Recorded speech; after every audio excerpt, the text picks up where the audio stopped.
अस्सलाम वालेकुम। अमिता खातून Mishra news channel Korea में आपका स्वागत है। आज वीडियो जो बना रहे हैं, आज है 25 अगस्त। आप लोगों को मैं पहले भी यही बोलता रहा, जो हमारे मित्र बंधु है, जो हमारी प्रशंसा करते हैं, जो हमारा उत्साह करती है, बढ़ाती है, और जो हमारा आलोचना करती है, और आलोचना करने के बाद में हमारी जो कमी है, हमारी जो कमजोरी है, हमारे में जो अभाव है, उसके आभास कराती है। वो दोनों सहयोगी हमारे एक अभिन्न अंग है, क्योंकि इस संसार में उत्साह बढ़ाने वाला मित्र और आलोचना करने वाला सहयोगी मित्र दोनों अगर एक दूसरे अगर ना हो, इस संसार में कोई भी आदमी विकास, लोक कल्याण कार्य और जीवन में जो बोलते ना सफलता, ये तीनों कभी प्राप्त नहीं हो। क्योंकि आपका जो उत्साह बढ़ाते, कोई भी कार्य अगर आप कर रहे हैं और आपका उत्साह बढ़ाते हैं, वह आपका सबसे बड़ा सहयोगी मित्र है। और दूसरा कौन है? जो आलोचना करते हैं और आपकी जो कमी को बताती है, आपकी जो कमजोरी वो दिखाती है, वो आपको विकास कार्य में सहयोगी है। दोनों जैसे दो हाथ होते हैं ना, उसी तरह से दो आँख होती है ना, उसी तरह से। तो ये दोनों इस संसार में बहुत ही अपना महत्वपूर्ण रोल अपना निभाती है, अपना कार्य करने में मदद करते हैं। आप ये सोचिए कि अगर कोई हमारी उत्साह अगर नहीं बढ़ाता, तो मैं हजरत आमीना इस्लामिया मदरसा का कार्य सुचारू रूप से संचालन नहीं कर पाता। सुझाव देते ना वो, और दूसरा हमारी कमजोरी बताते। हजरत आमीना इस्लामिया मदरसा में पढ़ने वाले बच्चियों को हम जो शिक्षा दे रहे हैं, तो हमारी कमजोरी उन्होंने उजागर क्या किए कि बच्चे और बच्चे दोनों साथ में पढ़े, दोनों का रिश्ता भाई बहन का। इसके पीछे उद्देश्य क्या है कि छोटे बच्चे जो होते हैं, उसको शुरू से जैसा शिक्षा दोगे, उसके दिल और दिमाग में जैसा संस्कार भरोगे, उसको जिससे अध्ययन करने के लिए, पालन करने के लिए प्रेरित करोगे, तो उसमें लगन के साथ साथ में चरित्र का निर्माण। क्यों? बच्चा छोटा है, अगर वो दूसरे की माँ का सम्मान करता है, उसको देखकर दूसरे लोग भी दूसरे की माँ का सम्मान करेंगे। छोटा सा बच्चा है, अगर वो दूसरे का बहन को अगर सम्मान करेगा, तो क्या होगा? उसकी बहन को दूसरे लोग सम्मान करेंगे। बच्चा जैसे जैसे बड़ा होते जाएगा, उसमें विकास, समझदारी और योग्यता बढ़ती जाएगी। अब बच्चा जैसे मान लीजिए 6 साल, 7 साल, 8 साल के बाद में क्या होता है? युवा रूप धारण करता है। मैंने 15 साल, 16 साल, 18 साल, उसमें उसका सबसे बड़ा महत्वपूर्ण रोल क्या होता है? शिक्षा ग्रहण करना। शिक्षा ग्रहण करना और अच्छे संस्कार को ग्रहण कब करेगा? जब वो ठोकर खाएगा। दूसरे लोग ठोकर खाएंगे तो वो उनको ज्ञान होगा कि ये काम करने से ऐसा उसका परिणाम है। अगर हम दूसरे की माता और बहन का अगर हम सम्मान करेंगे, तो क्या होगा? लोग हमारी माँ बहन की सम्मान करेंगे। तो इसमें क्या होगा? उसमें लगन के साथ साथ में सहयोग की भावना जन्म लेगी, और सहयोग के साथ साथ में सेवा करने की भावना जन्म लेगी। सेवा के साथ साथ में क्या होगा? सम्मान करने की भावना जन्म लेगी। सम्मान करना क्या है?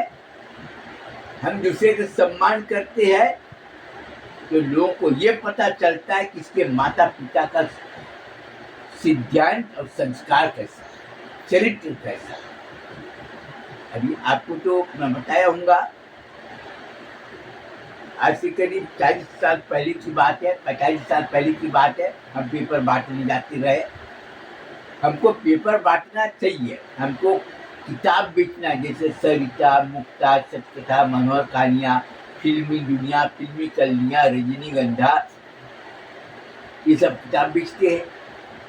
तो हम दूसरे को क्या बोलते हैं कि अच्छे किताब पढ़ोगे तो तुम्हारा बच्चा अच्छा विद्वान के साथ साथ में अच्छा, उसको क्या बोलते हैं, उत्तरदायी और शिक्षित के साथ साथ में ज्ञान प्राप्त करेगा तो अच्छा वो पुरुष बनेगा, मेरा अच्छा व्यक्ति बनेगा, अच्छा नागरिक बनेगा। इसमें क्या होगा कि उसके वजह से उसके माता पिता का लोग सम्मान करेंगे, उसके माता पिता का पहचान बनेगी। तो कोई भी मिलता रहा, दोनों हाथ जोड़ के अभिवादन करते थे, क्योंकि हम पेपर बेचते, तो हमको खाना फुकट में मिलता था। खाना खिलाने के लिए लोग उत्साहित रहते थे, मेरे घर में खाना खा लेना। क्यों? हम तो पेपर बांट के चले गए, लेकिन चाय पिलाने के लिए आतुर रहते थे। क्योंकि औरत में क्या होती है, उसके माँ बाप की प्रशंसा अगर करो तो वो अति उत्साहित होती है और अति सम्मानित होती है। और चरित्रवान व्यक्ति कहीं पर भी अगर जाएगा तो लोग उसको स्वीकार करना, क्या उसके आचरण को ग्रहण करने के लिए आतुर रहेंगे। अभी आप देखिए, देवर भाभी का रिश्ता हमने पहले भी बताए थे और सदियों से चली आ रही है। और देवर भाभी में अच्छे मजाक भी होती थी, गंदे मजाक होती थी। और हम अच्छे मजाक करने की वजह से क्या होता था, आसपास वाले लोग जान ही नहीं देते रहे। अरे पेपर बांटने में मतलब बहुत पेपर है, 250-300 पेपर बांटना है, मैं बैठ जाऊंगा तो मेरा काम रुक जाएगा। मैं लोगों को डर से, मैं लोगों को आग्रह करता रहा और वो लोग क्या करते हैं, हाथ पकड़ के बिठा लेते। अरे तेरे पास में तो कभी टाइम नहीं मिलता, जब भी देखो तो पेपर बांटना, जब भी देखो पेपर बांटना, पकड़ के बिठा लेते रहे, चाय पानी पिलाते रहे। अब बोलते रहे कैसे, मैं बोला शाम को पेपर बांट के आऊंगा। तो हम लोग अच्छे मजाक करने के साथ साथ में, सहयोग की भावना के साथ साथ में चरित्र जो रहता है, उसमें क्या रहा, हम लोग इधर कहीं पर भी जाते रहे तो हम लोग को कोई रोक टोक नहीं। क्योंकि एक विद्वान और एक समझदार व्यक्ति की पहचान क्या है, अपने घर में चरित्रहीन और संस्कारहीन और जैसे बोलते हैं ना जुआरी शराबी, ये सब बोलते ना, उसको अपने घर आने मत दो, चाहे वो कितना भी पैसे वाला क्यों ना हो, उसका गोरा स्वरूप कितने भी सौंदर्यवान क्यों ना, सुंदर क्यों ना दिखता हो, उसको अपने घर आने मत दो। वो अगर आएगा तुम्हारा घर अपवित्र नहीं होगा, बल्कि तुम्हारा ये जो परिवार होता है वो तुम्हारा अपवित्र नहीं होगा, बल्कि पतन हो जाएगा। चरित्रहीन व्यक्ति कहीं पर भी जाएगा, समाज का पतन होना निश्चित। ये बड़े बुजुर्गों का कहना है और बड़े बड़े महात्माओं का भी कहना, और ये मैं पंडित जी और बड़े बड़े महाराज साहब के जब प्रवचन करते उनके मुख से ये बात हमको सुनने में मिली कि चरित्रहीन व्यक्ति को कभी अपनाओ मत। और विद्वान हो, सहयोगी हो, विश्वासी हो, परिश्रमी हो, वो तुमको कहीं पर भी दिखे उसको ग्रहण कर लो और हो सके तो उसको अपने शरण में ले। क्योंकि वो आदमी हमेशा आपका सहयोग करेगा। एक, तुम अगर कोई मुसीबत में होगा तो तुमको मदद करेगा। दो, और तुम्हारे मन में जो गंदे विचार आने नहीं देगा। वो हमेशा चुटकुला सुनाएगा, अनसेट अपना बताएगा, तुम्हारे माइंड को इधर उधर भटकने नहीं देगा और तुम्हारा मनोरंजन का भी साधन हो जाएगा।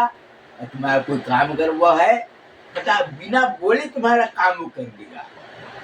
तो उसमें क्या होता है कि आदमी में एक भूख होती है भूख क्या की होती है? सम्मान प्राप्त करने की अपेक्षा होती है कि लोग मेरा सम्मान करें। अपेक्षा क्या होती है? हमारे माँ बाप के बारे में लोग अच्छे विचार, लोगों के दिल और दिमाग में अच्छा बसे। हम भी चाहते हैं हमारे माँ बाप का लोग सम्मान करें, हमारे माँ बाप का आचरण है, चरित्र है, बिना बताए लोगों को दिमाग में घुस जाए। तो जाते थे, एक बार की बात है, एक औरत कपड़ा पहन रही थी अंदर में, घर में वैसे भी कोई नहीं था और दिन का समय था, करीब 10 बजे 10:30 बजे का टाइम था। मैं अपना चले गया, मैं दिखा रही कपड़ा, जल्दी से बाहर आया। मैं बोला भाभी जी मेरे को माफ करना, मैं ऐसा था। तो वो औरत जानती थी कपड़ा पहनते थे, कोई घर में नहीं। अब कोई आदमी आएगा जाएगा तो कौन आएगा जाएगा, सब अपने अपने काम में थे, लेकिन हम तो पेपर वर्क खा रही।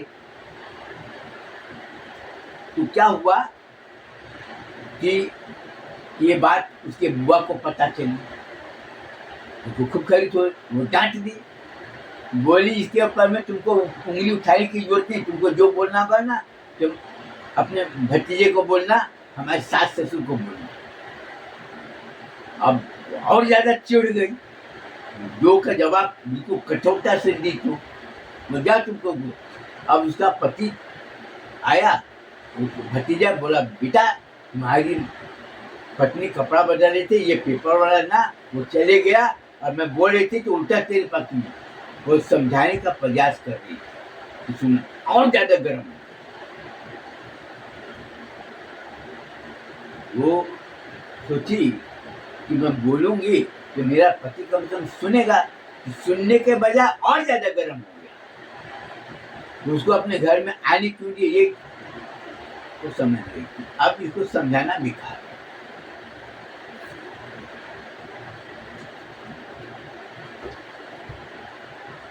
उसके ससुर आए, सास आए, नमक मिर्च लगा के उसको खूब बता दी। वो पेपर वाला आता ना बटने के लिए, ये कपड़ा ये लोग कमरे में बाहर निकल रहे। तो बोली कि ऐसा करो कि कान का झुमका था, गले का हार था, सोने की चूड़ी थी, अंगूठी थी, सब निकाल कर दे दी। बोली कि 1 मिनट पहले मेरी बात सुनो, मेरी बात सुनो के बाद तुमको जो करना सब निकाल के दे दी। ये सब तुम्हारा दिया था सब दे दिए ना। बोला अब मैं चली मैं की, तुम मेरे को तलाक दे देना, हमको तुमसे कुछ नहीं कहेंगे। बोल तो चल, वो हाथ उठाता लेकिन हाथ जो बोली पुलिस में जाकर रिपोर्ट कर दूंगी, तुम तलाक दे देना ना, बस हमको कुछ नहीं चाहिए। ये बात कई लोगों को पता चले तो वो दुकानदार था, वो बोला भाई तुम्हारा पैसा कितना बाकी है? पैसा मांगने जैसे जो लोग होते ना, अरे पैसा तुमको दे दूंगा यार, अभी मेरे पास में पैसा नहीं। लेन देन सब अच्छे थे लेकिन सब पैसा दे दूंगा। लेकिन उसकी औरत के बारे में जब लोगों को पता चले तो बोले तुम्हारा पैसा कितना बचा है? हाँ ये लो, जितने थे सब ले जाकर दे दिए। अब उसको बोले कि सारा पैसा मैं मांगने जाता रहा तो लोग नहीं देते रहे, अभी बिना मांगे बोला और आज के बाद में तुम हमसे नहीं मिलोगी, हमारे तुम्हारे सब अकाउंट क्लियर हो गया ना, लेना देना कुछ नहीं ना, आज के बाद में तुम हमसे नहीं मिलोगी। तब अब बोला क्या बात है? बोला बात कुछ नहीं है, हमसे मिलना नहीं, जितने लोग हैं और तो लोग बोला हमसे बात करने की जरूरत नहीं, हमारा कोई लेना देना कि सबने जुटकार उसको भगा दिया।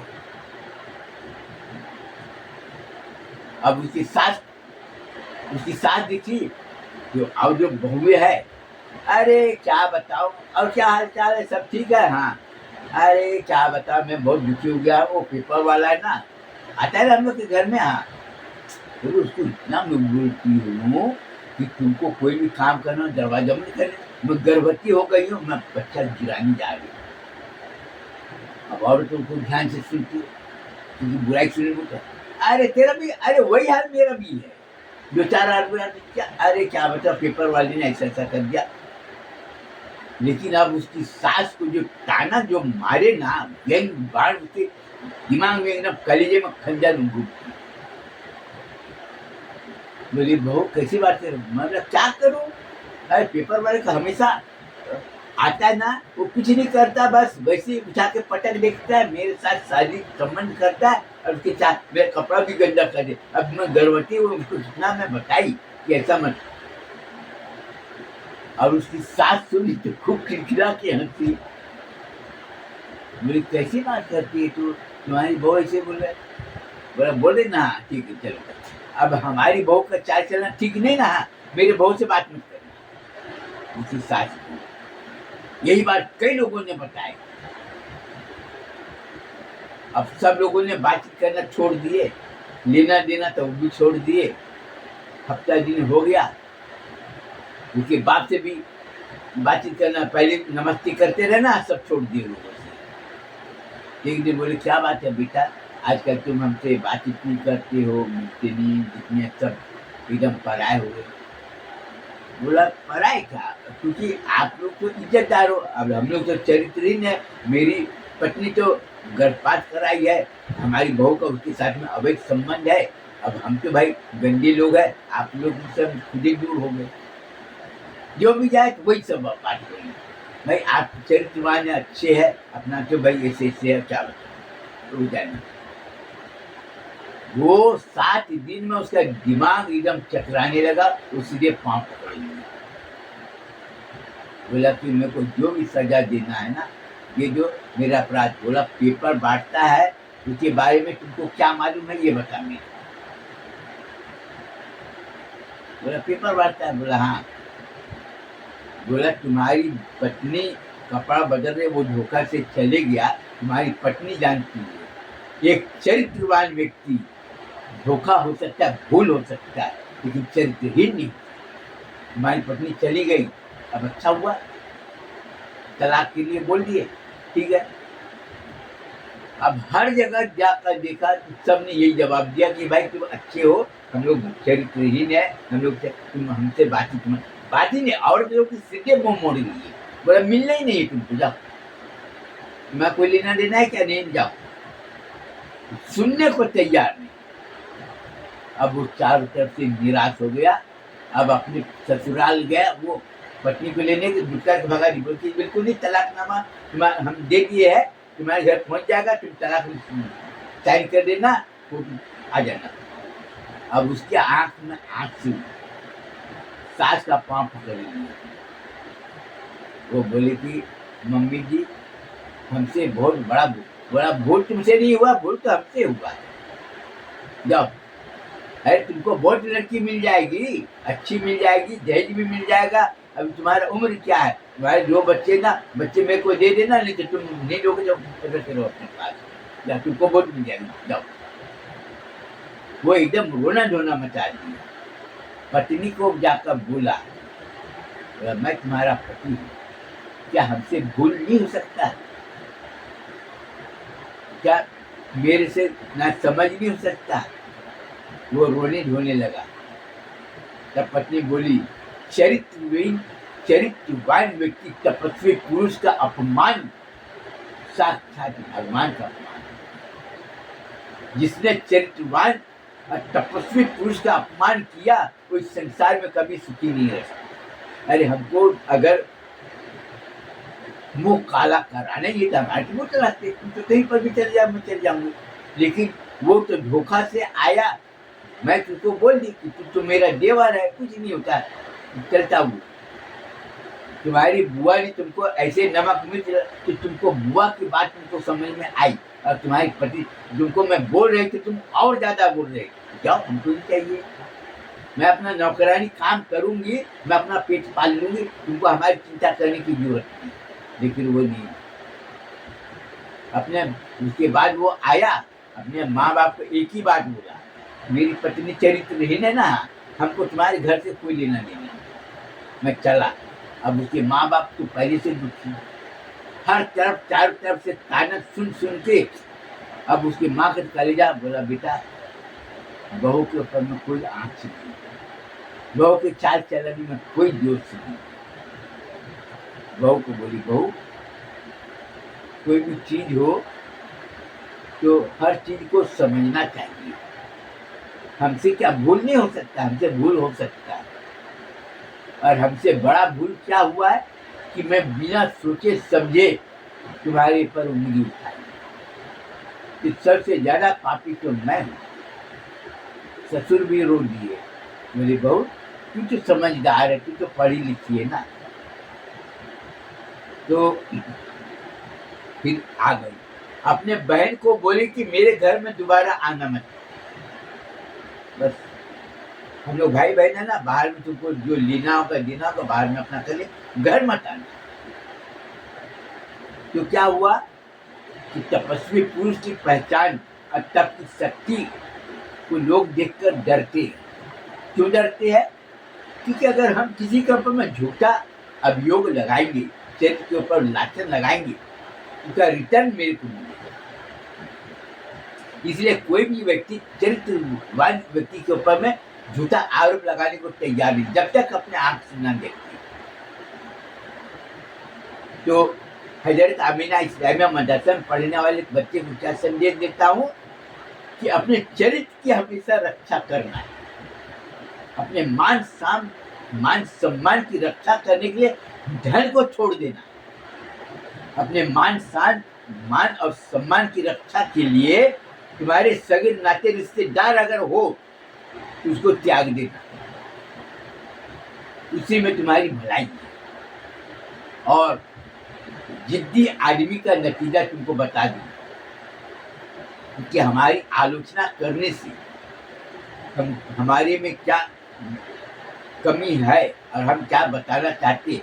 हजरत आमीना इस्लामिया मदरसा में पढ़ने वाले बच्चे और बच्चियों को मैं क्या संदेश देना चाहता हूँ कि अजीमुद्दीन रहीमुद्दीन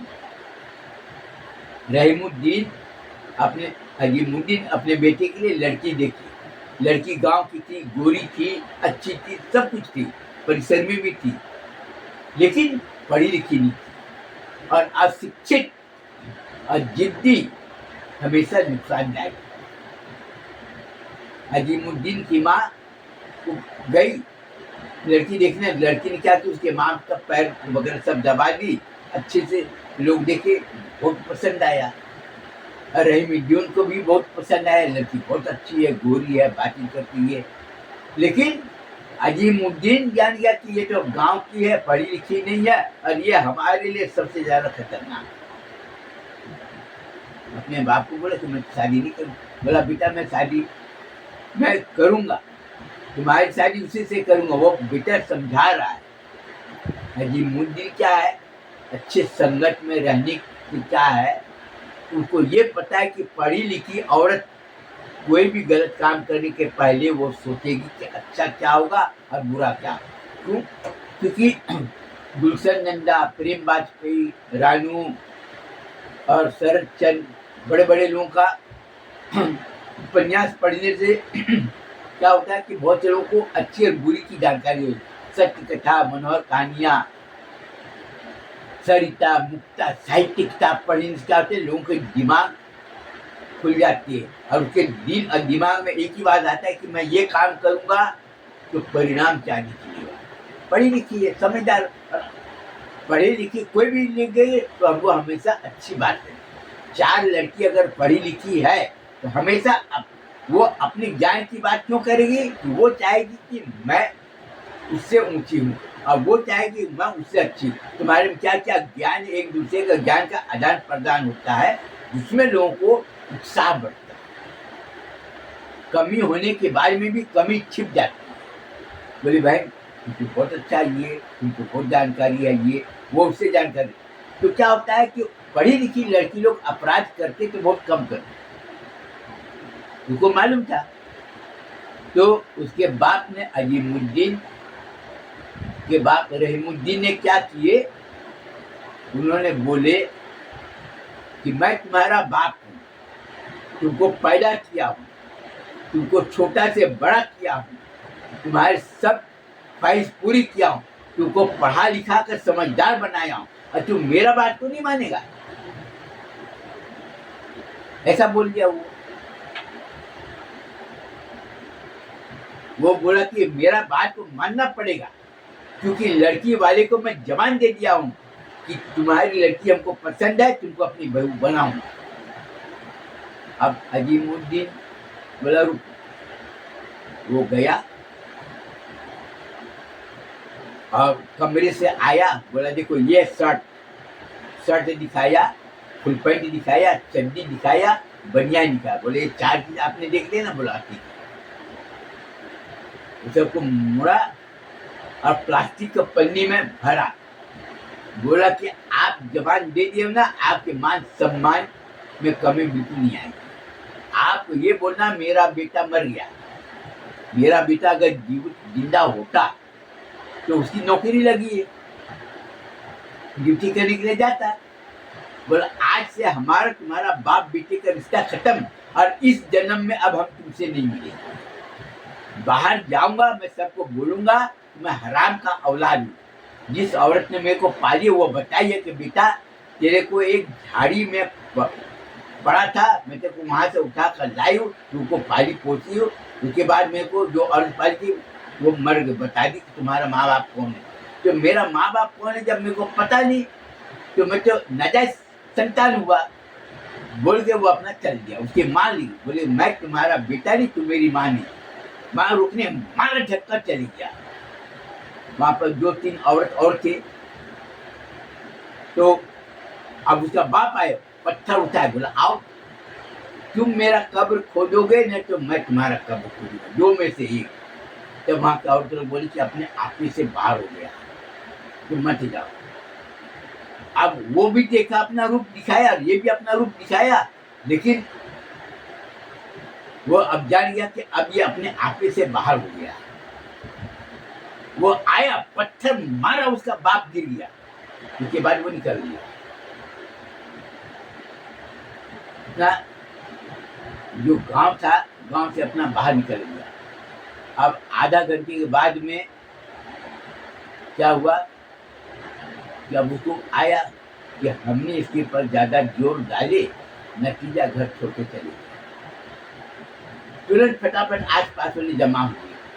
वो अपने जो ज्यादा घर में आना जाना था तो उनको बोले कि आप लोग रेलवे स्टेशन चले जाओ, और उसको माँ भी रोने लगी क्योंकि वो छोड़ के चल दिया। वो अब रेलवे स्टेशन गए, वो नहीं मिला क्योंकि वो दूसरे तरफ चली गया। बस से गया 100 किलोमीटर दूर, और वहां से दूसरे एग्जाम्पल के लिए बिलासपुर चले गया। अब बिलासपुर से नागपुर आ गया। ये एग्जाम्पल मैं दे रहा हूँ, मैं ये सही मैं नाम नहीं, एग्जाम्पल दे रहा हूँ उदाहरण के। और नागपुर से चिट्ठी लिखा, अपने अब्बा के नाम से लिखा, अजीमुद्दीन रहीमुद्दीन के नाम से लिखा, और अपने भाई लोगों को बोला, अरशद, गफ्फार और सोहेल, तीनों भाई के नाम से लिखा कि कोई भी औरत का जब जवान लड़का मर जाता है तो माँ सदमे में आ जाती है, रोती है। तुम माँ को संभालना। माँ महीना, 2 महीना, 4 महीना, 6 महीना, साल भर रोएगी, उसके बाद वो चुप हो जाएगी। और तुम्हारा काम है माँ को संभालना। जिंदगी रही तो हम मिलेंगे, और अब्बा को बोल देना कि इस जन्म में हमारी तुम्हारी मुलाकात नहीं। लिख दिया, अब चले गया, रजिस्ट्री कर दिया। अब वो लोग चिट्ठी मिली तो लोग पढ़े, तो लोग सोचने में पड़ गए। आस पास वाले थे, लोगों को पता चला, लड़की वाले को पता चल गया कि लड़का घर छोड़ के भाग गया। अब रहीमुद्दीन के जो भी दोस्त यार थे, कुछ लोग बोले अरे वो आ जाएगा, वो अपनी गुस्सा से चले गया है, आ जाएगा, ये है वो दुनिया भर का, बाहर कहाँ जाएगा, क्या करेगा, उसकी नौकरी लगी है और नौकरी छोड़कर कहाँ जाएगा। सब इधर उधर। अब कुछ लोगों ने बोले कि जिस भाषा का उन्होंने उपयोग किया है कि हम इस जन्म में नहीं मिलेंगे, तो वो तो नहीं मिलेगा, और तुम सही बात अगर बताओगे तो हम तुमको कोई राय मशवरा दे सकते हैं।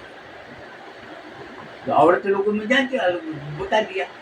और तो लोगों के माध्यम से मालूम हुआ कि वो बेटा बोला कि मैं तुम्हारा बाप नहीं, मैं तुम्हारा बेटा नहीं, तुम मेरे बाप नहीं। और बाहर जाने के बाद अपना नाम बदल दूंगा। नीचे चिट्ठी में लिख दिया था, मैं अपना नाम बदल दूंगा और तुम्हारा कोई भी नाम का हम इस्तेमाल नहीं करेंगे।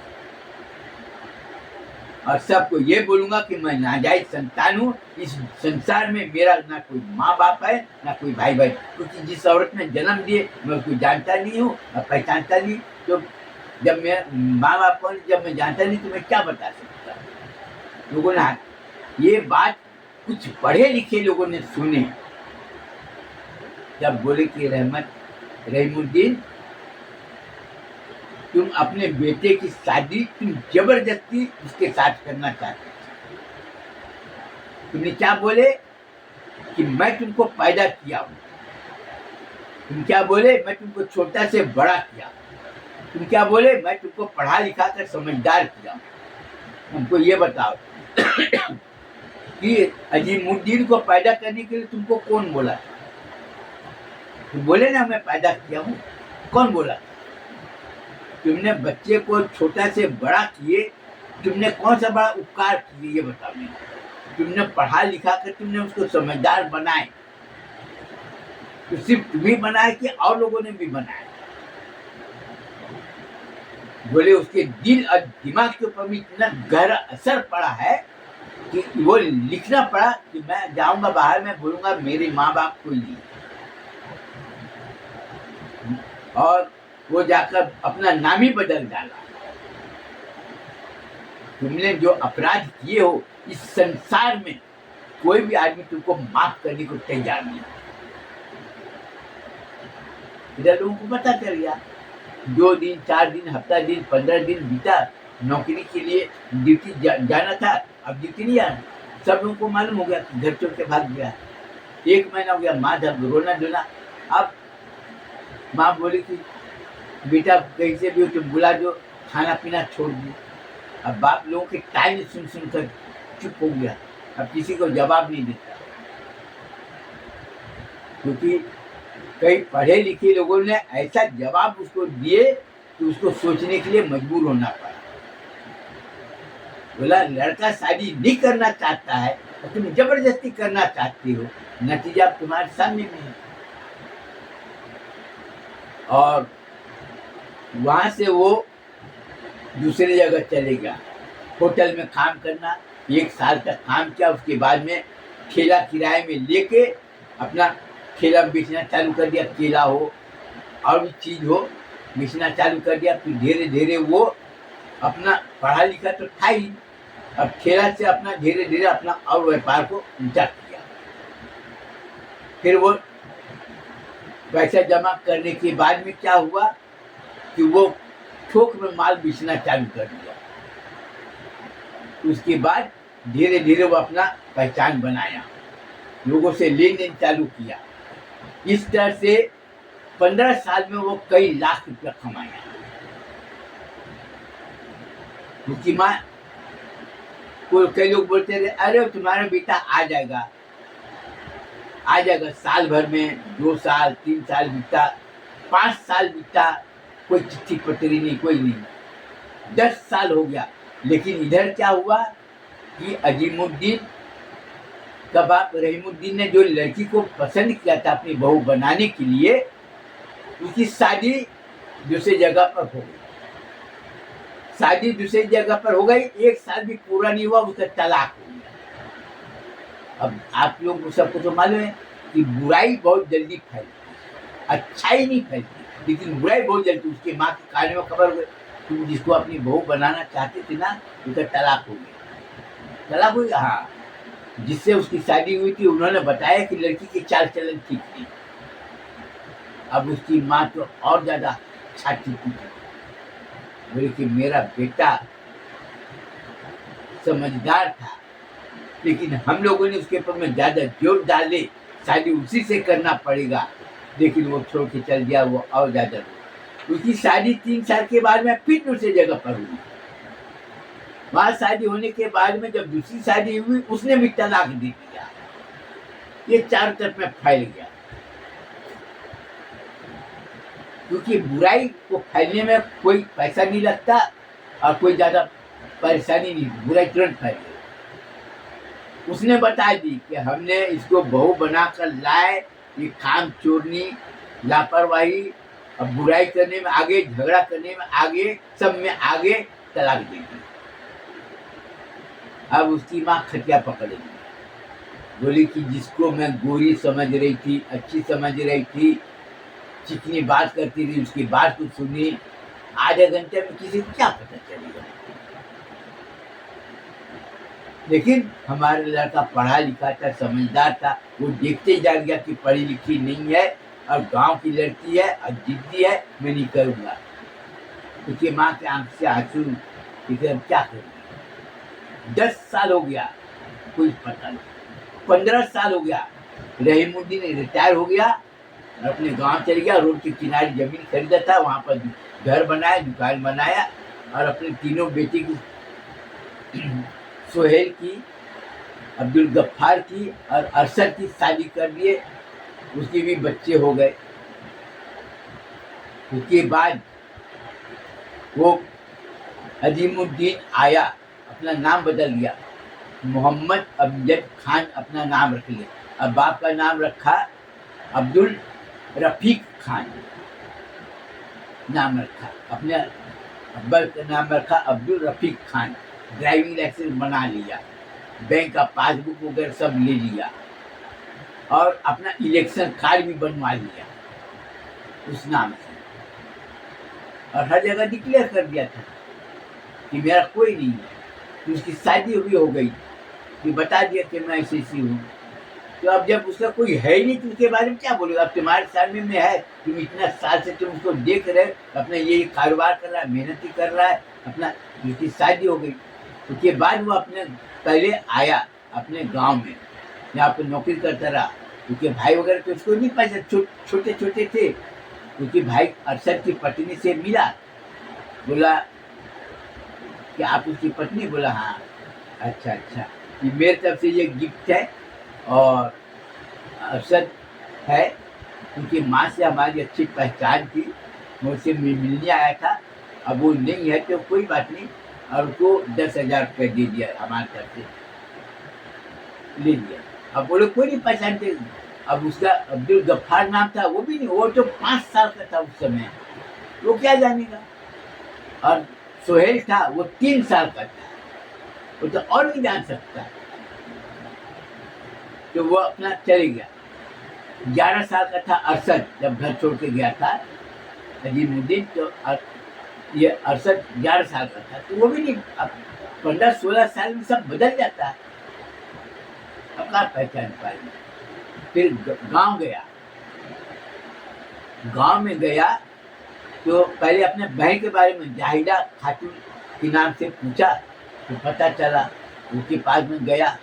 जाहिदा खातून तो उसकी बहन थी, उसको 10,000 रुपया दिया और 1 किलो मिठाई दिया, और वो बोला कि आपका भाई रहता है ना अरशद, उन्होंने दिया, बोले कि मेरे बहन को दे देना, मैं आपको दे दूँगा। और अपने गांव तो जानता रहा, वो गांव गया, जमीन पूछा तो बोला अरशद का घर यही है? बोला हाँ, उसकी पिताजी है, अब्बू अब्बा यही है और उसकी माँ। 2 लाख रुपया कागज में लपेटा, अच्छे मोटे कागज में, और गया, सब बताया। बोला मैं अहमदाबाद में रहता हूँ, हमारा नाम मोहम्मद अमजद खान है, बताया। बोला अरशद आपका बेटा है ना? हाँ, उन्होंने ये दिया। बोला पैकेट दे देना, अब मिठाई का पैकेट है, बोला दे देना, उधर जा रहे, हमने आपको दे दिया। अब पहचानती तो है नहीं वो, उसकी माँ उसको नहीं पहचानती, लेकिन वो अपनी माँ को पहचान गया, लेकिन उसकी माँ उसको नहीं वो कुर्ता पैजामा, दाढ़ी बनाया था, टोपी बनाया था, मुंह ढाक लिया था और अपना दिया, अपना नाम बताया। कई लोगों को अपना ड्राइविंग लाइसेंस दिखाया कि मेरा नाम अमजद खान है, ये देखो मैं अहमदाबाद में रहता हूँ, बताए हो। तो हाँ, वो तो अहमदाबाद में रहता है और अमजद खान उसका नाम है। तो ले, जब उसकी माँ जब गई अंदर देखिए पाकिट में क्या खोल कर देखिए 2 लाख। अब वो बताई उसकी छोटी बहन और थी कि एक आया था बुटर अफसर ने भिजाया। अब उसका बाप बोला अफसर तो ड्राइवर है, 2 लाख रुपया कहाँ पाएगा वो। सोची में पड़ गया। जब दूसरी बार आया 6 महीने के बाद, फिर जाहिदा खातून है अपनी, बोला जाहिदा तुमसे मैं एक बात करना चाहता हूँ, तुम वादा करो कि तुम किसी को नहीं बताओगे, तब मैं बोलूंगा। क्योंकि जाहिदा उसकी बहन थी। बोले तुम मेरे को अल्लाह की कसम खाओ, तुम बोलो कि मैं किसी को नहीं बताऊंगा। बोले कि मैं नहीं बताऊं किसी को। बोला तुम लोग कितने भाई हो? बोला हम लोग 3 भाई हैं, अरशद है, अब्दुल गफ्फार है और सोहेल। बोला तुम्हारा सबसे बड़ा भाई? बोला हाँ सबसे बड़ा भाई था, लेकिन वो घर छोड़ के चल गया। तुम्हारा बड़ा भाई मिलेगा तो तुम उससे मिलना पसंद करोगे क्या? तो बोले कि अगर मेरा बड़ा भाई मिलेगा तो क्यों नहीं मैं मिलना पसंद करूँगी। खुशी होगी तुमको? बोला क्यों नहीं होगी, हमारा बड़ा भाई मिलेगा तो हमको बहुत खुशी होगी, बताइए। तो सिर पर हाथ रख दिया। बोला तुम्हारा बड़ा भाई नहीं, घर छोड़ के चली गई। अब वो खूब रोने लगी। बोले भैया मैं तो तुमको नहीं पहचान पाई। बोले हाँ अजीमुद्दीन मैं हूँ। अब वो भी रोने लगा। अब भाई बड़ा भाई मिला। बोला ये बात तुम बताना मत। बोले भैया कैसे बात करके माँ को मार। बोला अभी कुछ मत बताना। बाद में रुका था, किसी को मत बताना। उसके बाद में अपने भाई के लिए सूट का कपड़ा ला दिया, अपने बहनों के लिए शर्ट फुटपेंट का कपड़ा ला कर दे दिया। बहनों में उसका आया, इशारा कर दिया आप कौन है? बोला मैं मोहम्मद अमजद खान हमारा नाम है, हमारे अब्बा का नाम है अब्दुल रफीक खान, हम अहमदाबाद में रहते हैं। वो अरशद है ना, ये जायदा खातून का भाई, उन्होंने ये दिया है। तो बोले भैया आए हो आप, जो खाना, बोला खाना तो नहीं खाऊंगा, आप पानी देना चाहे चाय देना चाहे तो मैं पी लूँ। अब उसके आँख से आंसू आ रहे थे, लेकिन अब करे क्या, वादा कीजिए कि नहीं बताऊंगा किसी। उसके जाने के बाद में खूब वो रो रही। तो क्या हुआ, कपड़ा भी देख रही थी, मिठाई भी देख रही थी, 10,000 रुपया भी देख रही थी, अब खूब रो रही थी वो।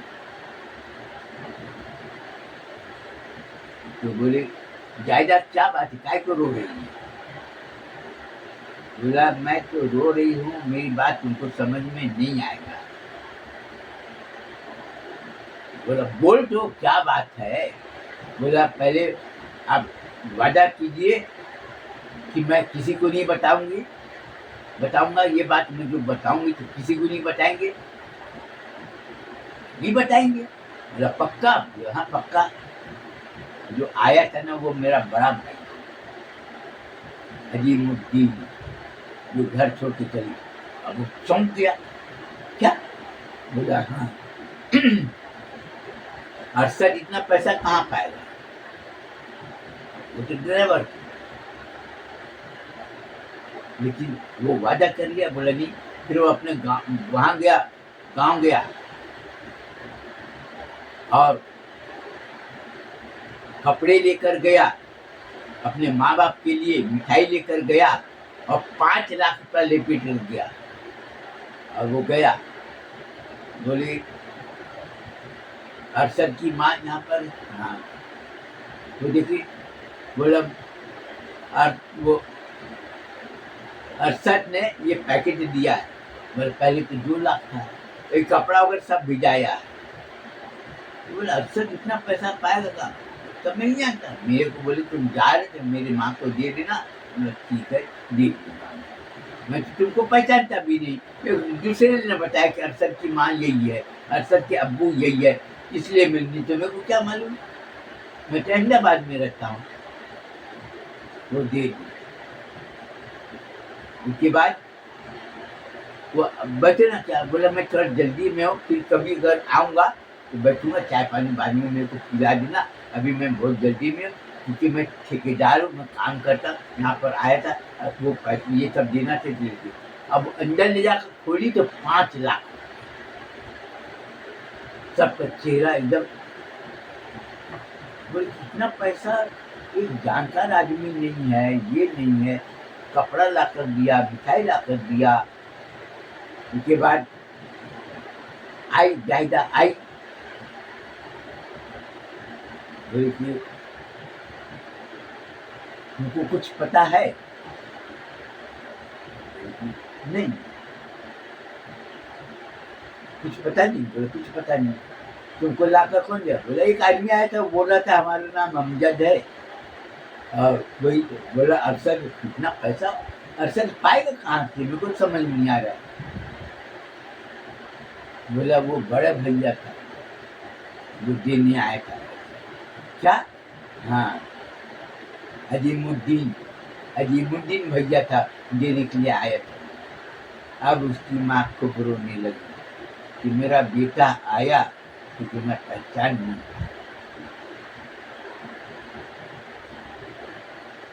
अब वो करे क्या करे? बोले अब रोने धोने से कुछ नहीं होगा, मेरे को बताया है कि किसी को मत बताना, मैं तुमको बता दी, वो अजीमुद्दीन भैया थे। अब अजीमुद्दीन के अब्बू को बता दिए, रहीमुद्दीन को। वो पैसा देने के लिए आया था, वो कौन था? मेरे को क्या, अजीमुद्दीन था। क्या? एकदम चौंक गया, अजीमुद्दीन था। बोला हाँ, वही तो मैं सोच रहा हूँ कि अरशद इतना पैसा कहाँ पाएगा, देगा वो देकर चले गया। बोला हाँ। अब उसके भी आंख से आंसू आने लगे कि हमने जो जिद के कारण अपने बेटे को खोया है, आज मैं अपने बेटे को मिलने के लिए तरस। फिर आया 1 साल के बाद में, फिर कपड़ा लाया और वो दिया।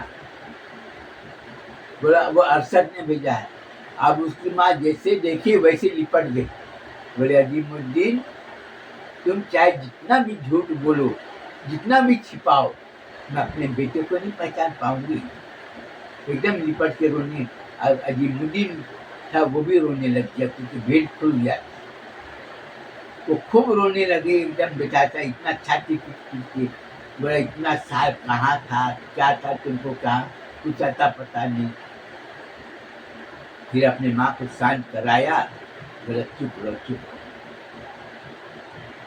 वो खाना पीना, उसके अब्बू आए, वो भी रोना धोना मचाती है।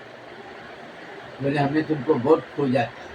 वो लड़की शादी हुई, 1 साल में उसका तलाक हो गया, क्योंकि शादी 3 साल के बाद दूसरी जगह हुई, वो भी तलाक चली गया। मैं तो तुमको खो दिया, क्योंकि वो अनपढ़ थी, गांव की थी, लेकिन बाद में पता चला कि उसकी चाल चलन ठीक नहीं थी, ये थी। तो उन्होंने जिद के कारण ज्यादा होशियारी दिखाने का, पढ़ा लिखा तो था नहीं रहीमुद्दीन, एकदम हेकड़ दिखाता रहा। बस हमारी बात सुनो।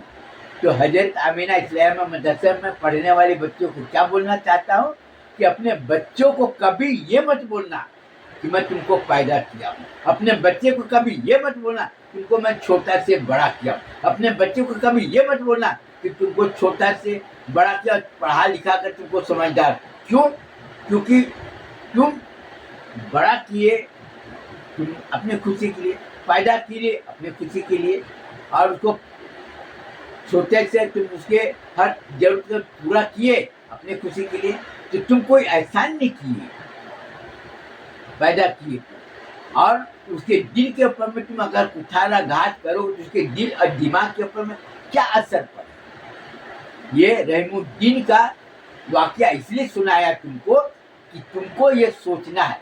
हजरत आमीना इस्लामिया मदरसा में पढ़ने वाले बच्चे को क्या संदेश देना चाहता कि तुम अच्छे विचार को ग्रहण करो, अच्छी सोच को अपनाओ, अच्छे संगत में रहो और परिश्रम करके धन अर्जित करो, और तुम लोक कल्याण कार्य में तुम सहभागी बनो और अपने बच्चों को अच्छे संस्कार दो। अपने बच्चों में अच्छे सिद्धांत और संस्कार के साथ साथ अच्छी शिक्षा दो और उसको अपना योग बनाओ। ऐसा योग बनाओ कि वो अच्छे काम करेंगे तो तुम्हारी पहचान बनेगी। इसके बाद ही मैं अपना बयान को ख़त्म करना चाहता हूँ, फिर अगली बार मैं मिलूँगा। और ये मैं संदेश देना चाहता हूँ कि जिन्होंने मेरी आलोचना किया है तो उसको मैं धन्यवाद देना चाहता हूँ कि हमारी कमजोरी क्या थी उन्होंने उजागर किया।